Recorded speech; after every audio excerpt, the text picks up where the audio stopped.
Y la vida divina tras el árbol, tras la flor, tras la rosa, tras el niño, tras el hombre, tras la mujer. Dios dentro de las cosas. Pero se nos va a presentar entonces a nosotros un problema. Ese que tenemos que examinar con nuestra misma razón, como les decía anteriormente. ¿Quién está en lo cierto y quién está equivocado? ¿Cuál grupo? ¿Quién tiene la verdad? ¿El teísta, el deísta, el panteísta? Y nos encontramos nosotros entonces con el pensamiento teosófico. El pensamiento teosófico es ecléctico. Es un pensamiento que busca la verdad a través de todas esas avenidas, a través de todas las cosas.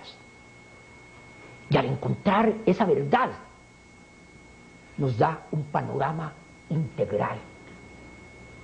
Es cierto lo que dice el teísta de que Dios es trascendente. Dios no se puede limitar por la creación. Él sigue siendo absoluto. El absoluto implica que no hay nada fuera de Él. Si nosotros decimos, hasta aquí va Dios y aquí empieza otra divinidad como Satán, o cualquier idea que nosotros podemos tener, estamos encontrándonos con una imposibilidad filosófica. El absoluto implica la totalidad. Todo está incluido. Y Dios no puede estar limitado por esa misma creación. Es trascendente. Que ama su creación, es cierto. Que está pendiente de ella, naturalmente. Él está tratando de llevar la creación hacia un fin, con un propósito perfectamente establecido. Que el hombre puede ponerse en contacto con él si pone las condiciones y eleva su espíritu dentro de esa unidad que es el ser único. El hombre puede encontrar esa respuesta. Pero el deísta también tiene la razón. Cuando el deísta supone que ese desarrollo del ser tiene que hacerse por sí mismo, sin esperar que nadie, ni siquiera el mismo Dios, le resuelva los problemas que le corresponden, está introduciendo un hecho valiosísimo para el ser. Es que nosotros no podemos obtener las cosas sino por nuestro propio esfuerzo. Somos los arquitectos de nuestro propio destino. Eso está dentro del plan divino. Es un privilegio y al mismo tiempo una responsabilidad que tiene cada uno de nosotros. El panteísta también tiene la razón cuando dice que Dios está dentro de las cosas. Es algo que vamos a examinar en detalle en alguna de nuestras próximas reuniones. Dios inmanente. No solo es trascendente, sino está dentro de las cosas. Está en el interior de todas las criaturas. En todos los reinos está, en el reino mineral, en el reino vegetal, en el animal, en el hombre. Pero en el hombre autoconsciente, a diferencia de los reinos anteriores. Es Dios que está, como lo decía el Padre Llano, en lo más profundo del corazón de todos los seres. No necesitamos ir a ninguna parte para ponernos en contacto con Dios. Más cerca de lo más cercano. No necesitamos mover una mano para encontrarnos con Dios, puesto que no es sino ir a nuestro interior y Él está allí. Pero para que se manifieste, tenemos nosotros que pasar por un proceso de desarrollo de los instrumentos que tenemos para aquello.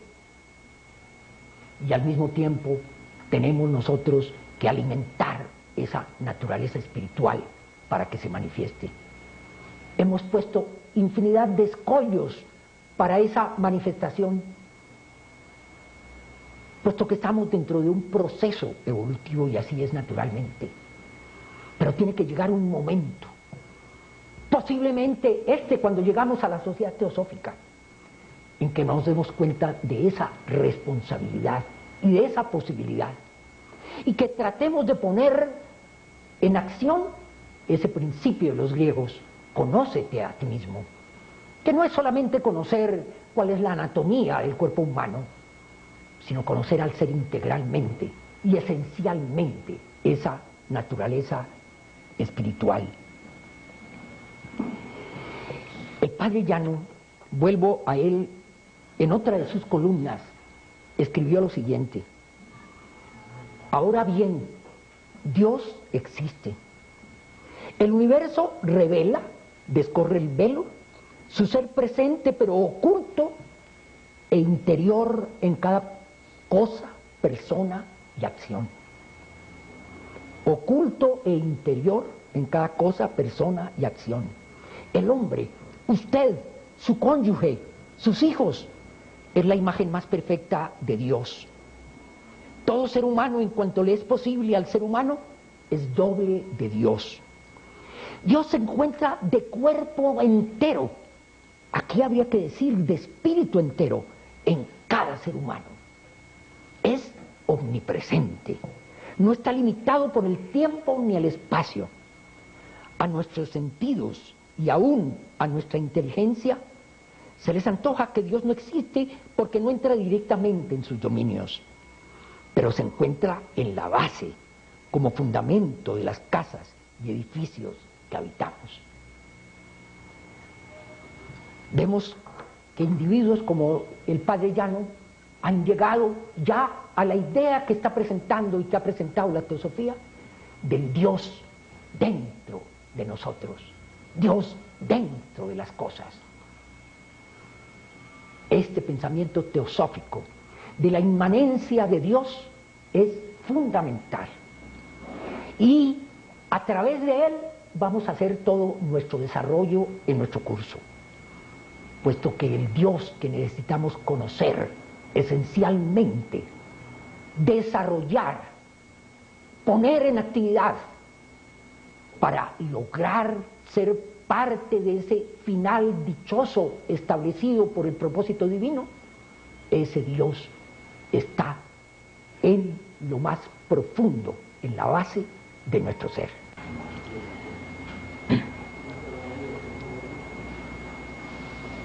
Como les habíamos estado viendo en la primera parte de nuestra reunión de hoy, para acercarnos a la verdad es necesario transitar muchas avenidas: la de la religión, la ciencia, la filosofía, el arte, puesto que el ser es integral y tenemos que verlo dentro de un entorno integral también.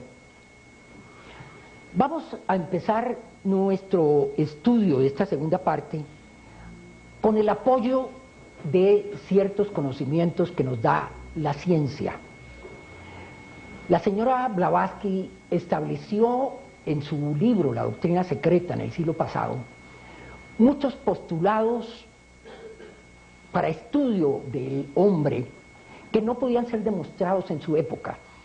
Y ella dijo que la gran aliada que iba a tener la teosofía para esta comprensión sería la ciencia, a partir especialmente de este siglo. Y esto es así. Muchísimas de las cosas que ella no pudo demostrar hoy son verdades científicas completamente demostradas. Entonces vamos a tratar de tener esa ayuda en varias de nuestras reuniones. La señora Elena Petrovna Blavatsky, que fue cofundadora de la Sociedad Teosófica en 1875, escribió una obra monumental que se llama, que tituló La Doctrina Secreta. En el proemio, que es fundamental para cualquier estudiante de teosofía, nos formula la siguiente advertencia y recomendación. Dice así: antes de que el lector pase a considerar las estancias del libro de Xian, tal vez el libro más antiguo del cual hay alguna nación noción en el mundo. Antes de que el lector pase a considerar las estancias del libro de Xian, que constituyen la base de la presente obra, es absolutamente necesario que conozca los pocos conceptos fundamentales que sirven de asiento y que compenetran todo el sistema a que su atención va dirigida. Estas ideas fundamentales son pocas en número, pero de su clara percepción depende la inteligencia de todo lo que sigue. Por lo tanto, no es necesario encarecer al lector, lo que importa familiarizarse con ellas desde el principio, antes de comenzar la lectura de la obra. La doctrina secreta establece 3 proposiciones fundamentales. Primera, un principio omnipotente, eterno, sin límites e inmutable, sobre el cual toda especulación es imposible, porque trasciende el poder de la concepción humana. Después hay una nota que dice: para la generalidad de los lectores, para que la generalidad de los lectores perciba más claramente estas ideas, debe comenzar con el postulado de que hay una realidad absoluta, anterior a todo ser manifestado y condicionado. Esta causa infinita y eterna es la raíz sin raíz de todo cuanto fue, es o ha de ser. Hállase por descontado, desprovista de toda clase de atributos. Es la seidad más bien que el ser, y está fuera del alcance de todo pensamiento y especulación. Hay otra nota que dice seidad, neologismo que indica algo que hace que el ser sea, la cualidad del ser. Vamos a tratar entonces de examinar este primer postulado de la doctrina secreta, que es supremamente abstracto. Nos habla allí de un principio, raíz sin raíz de lo que existe, de toda existencia. No ha tenido principio, no tendrá final. Es algo que nuestra mente no puede entender, no puede comprender. Nuestra mente, que es finita, no puede conocer sino lo finito. Lo finito no puede conocer lo infinito. Lo que tiene principio no puede conocer lo que no tiene principio. Sin embargo, ese absoluto, o realidad primaria, o seidad, es la base de todo el universo. Y por lo tanto tenemos que considerarlo. Se nos dice allí que toda especulación es inútil. Nada sacamos con especular sobre lo que es ese absoluto. Vamos a tratar de seguir el consejo de examinar las cosas a través de esa avenida de la ciencia. Y vamos a hacerlo a través de algo que todos nosotros conocemos. Es el fenómeno del espectro de colores que aparece cuando nosotros hacemos pasar un haz de rayos de luz blanca a través de un prisma de cristal pulido. La luz blanca, que tal vez mejor decimos la luz invisible, porque si decimos luz blanca suponemos un color, una luz que no tiene ningún color, al pasar por el prisma de cristal pulido se descompone en los colores del espectro. Si ponemos tras el cristal un telón, aparecerá el espectro desde los rojos hasta los violetas. Todos conocemos, es el fenómeno también del arco iris. Rojos, naranjas, amarillos, verdes, azules, añiles, violetas, que corresponden a estados vibratorios de la materia, de los cuales también los cuales estudiaremos en una reunión próxima. ¿Qué podemos observar nosotros aquí? Decimos, hasta aquí va Dios y aquí empieza otra divinidad como Satán o cualquier idea que nosotros podemos tener, estamos encontrándonos con una imposibilidad filosófica.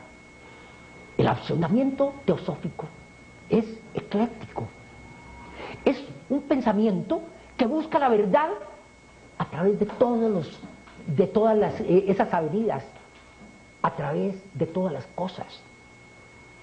Y al encontrar esa verdad, nos da un panorama integral. Es cierto lo que dice el teísta de que Dios es trascendente. Dios no se puede limitar por la creación. Él sigue siendo absoluto. El absoluto implica que no hay nada fuera de él. Si nosotros, ese que tenemos que examinar con nuestra misma razón, como les decía anteriormente, ¿quién está en lo cierto y quién está equivocado? ¿Cuál grupo? ¿Quién tiene la verdad? ¿El teísta, el deísta, el panteísta? Y nos encontramos nosotros entonces con el pensamiento teosófico. Y la vida divina tras el árbol, tras la flor, tras la rosa, tras el niño, tras el hombre, tras la mujer. Dios dentro de las cosas. Pero se nos va a presentar entonces a nosotros un problema.